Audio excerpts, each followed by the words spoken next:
8h16, comme à tous les lundis, on a une petite tradition à cette heure-ci, c'est parler finances avec un des membres de l'équipe des bons conseils. Et ce matin, c'est au tour de Bernard Paquette de venir nous parler. Salut Bernard. Bon matin, messieurs. Donc, ce matin, avec un retour de bon week-end rempli d'activités, dont évidemment le spectacle d'Evanescence, comme on jasait hors d'onde tantôt, Yes. on parle finances. Oui. Évidemment, surtout plus, assurance-salaire. Parce que, évidemment, avoir un salaire, c'est bien, mais quand tu le perds, à un moment donné, il faut quand même que tu le... C'est la priorité. Après. Tout passe par là. En plus, comme travailleur autonome, des fois, tu te dis, ah ben là, j'ai le droit à quoi et tout, parce que tu sais, t'as pas ton employeur qui est en haut de toi, il me semble. T'as pas la CNESST, t'as pas l'assurance emploi, donc tu tombes avec rien. Puis quand on commence comme travailleur autonome, tu commences ta première année, tu commences à zéro. Donc, rendu là, si t'as pas un petit bac pour quelque chose, ça se peut que tu tombes rapidement dans le pétrin. Ouais, fait qu'il faut être d'un bien entouré pour ce genre de choses-là, puis être bien au courant de qu'est-ce qui peut être bénéfique pour nous autres, justement. Oui, parce que des fois, mal fait, ça peut avoir des conséquences quand même assez majeures. La dernière chronique que vous avez eue avec Eric parlait de contrats d'assurance qui appartenaient à la compagnie. Puis vraiment, ça peut être important que la compagnie soit le propriétaire du contrat, mais également le bénéficiaire. Tu sais, au niveau des contrats d'assurance salaire, c'est-tu la même chose? Est-ce qu'il y a des différences à savoir? Fait que c'est un peu de ça qu'on va discuter. Je commencerai d'entrée de jeu avec une question. Oui, donc. Selon vous, justement, l'assurance salaire, est-ce que c'est le travailleur, l'individu qui prend le contrat ou on le fait prendre à notre compagnie? Fait qu'on est un travailleur autonome ou on a un propriétaire d'entreprise? Le bénéficiaire en soi, c'est sûr que ça va être la personne qui perd le salaire. Fait que là, ça va être la personne, mais c'est sûr que qui prend en charge le contrat en soi, moi, je dirais plus la compagnie. Mais en tant que travailleur autonome, tu peux être Ouais. aussi sur plusieurs flancs. Fait que moi, je dirais que c'est la personne. Parce que, dans le fond, les deux se peuvent. On peut mettre la compagnie comme un propriétaire du contrat et que la compagnie soit payeur. Si on fait ça dans ce cas-là, ben il faut s'attendre que la prestation, ce qu'on va recevoir, va être imposable. OK. Donc, c'est payé par l'entreprise, mais si ça me prend mon calcul, dans le fond, je dois avoir 2500 de montant salaire net par mois. Bon, ben d'accord, il va falloir monter ça à 3200 si tu vas avoir dans tes poches ton 2500. Donc, parfois, faites un peu vite. OK, c'est normal, j'ai une entreprise, j'ai l'avantage d'être un travailleur autonome ou d'être un propriétaire d'entreprise. C'est sûr que je ne paierai pas ça au perso, mais souvent, ça revient quasiment un peu plus avantageux de le prendre au perso parce que oui, ça va être avec l'argent qui a déjà été imposé, mais rendu là, j'ai pas l'obligation d'augmenter ma prestation parce que l'argent rentre net. Donc, ça m'en prend bien moins, je me monte en net que monte en brut. Ouais, évidemment. Mais y a-t-il un petit risque de plus, mettons, que tu prennes la charge de ça versus la compagnie? Parce que là, c'est plus... Tu en enlèves une même parce que si tu vends ta compagnie, si tu rajoutes quelqu'un dans la compagnie, ben rendu là, ton contrat, il est à part. Ouais, t'as d'autres variables à gérer après. Là. Exact. Parce que, tu sais, l'assurance, une assurance salaire, si on a parlé de gestion de compagnie de gestion qui est au-dessus puis qui est en dehors de la compagnie opérante, admettons qui donne le service, ben tu sais, on s'entend, une assurance salaire, ça ne sera pas dans une gestion, c'est vraiment, ça peut être dans une opérante, mais dans l'opérante, à un moment donné, on va changer la structure, on va ajouter quelqu'un, on va la fermer. Puis, même sur la longueur de notre contrat, tu sais, si c'est pour couvrir mon revenu, puis est-ce mon revenu que je veux couvrir ou le revenu d'une personne clé dans mon entreprise? Okay. Ça se peut, moi, que j'ai un rôle dans mon entreprise qui est très, très, très gestionnaire.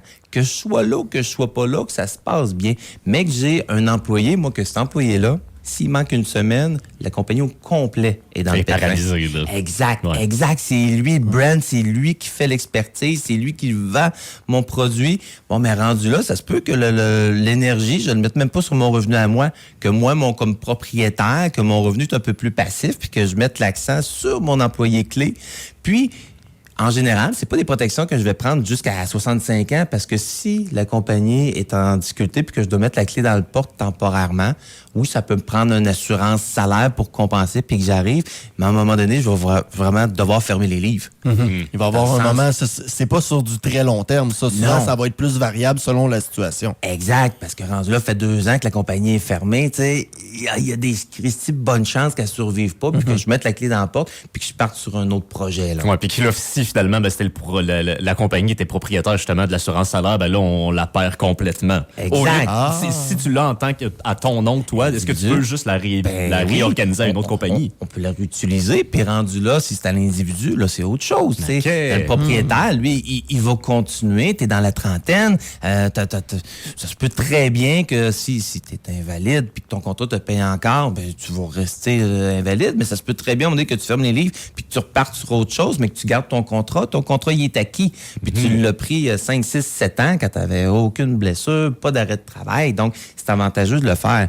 Puis quelque chose qu'on a vécu il n'y a pas si longtemps que ça, justement, c'est une compagnie qui est en santé. Ça se peut très bien que les montants de couverture soient quand même très importants et que l'assurance salaire en soi, même si c'est la primordiale, soit très dispendieuse.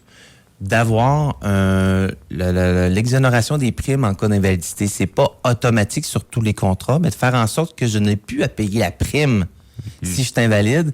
Ça peut avoir un impact sur une invalidité à long terme. Un contrat qui coûte 4-5 000 par mois, si tu ne rentres plus d'argent, que ta compagnie ne rentre plus une scène, puis qu'encore tu dois payer ça, ça se peut très bien que ta compagnie en santé, rapidement, tombe plus en santé. Déficit. Et puis, c'est une obligation, là, tu as besoin de cet argent-là. Donc, vas-tu garder ta compagnie ouverte uniquement pour laisser traîner de l'argent pour ce contrat-là?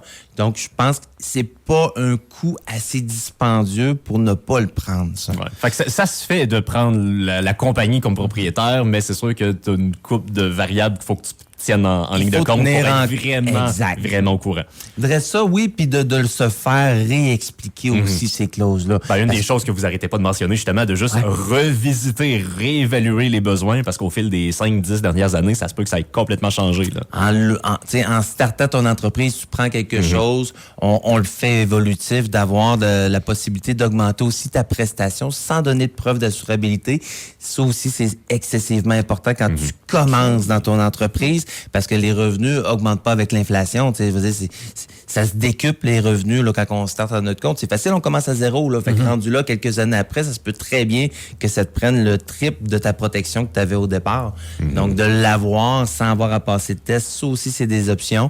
Et lorsque je désire que ma compagnie soit le payeur, il y a possibilité aussi de mettre le remboursement des primes, faire qu'à la fin, 100% de ce que l'entreprise a payé revienne dans l'entreprise. Donc, à ma vente, je me retrouve avec tout l'actif que si j'ai pas eu à réclamer, que j'ai protégé ma business en me couvrant mon salaire, puis moi aussi par le fait même, à la fin, tout l'argent retourne dans la business, donc ça peut être une option super intéressante aussi.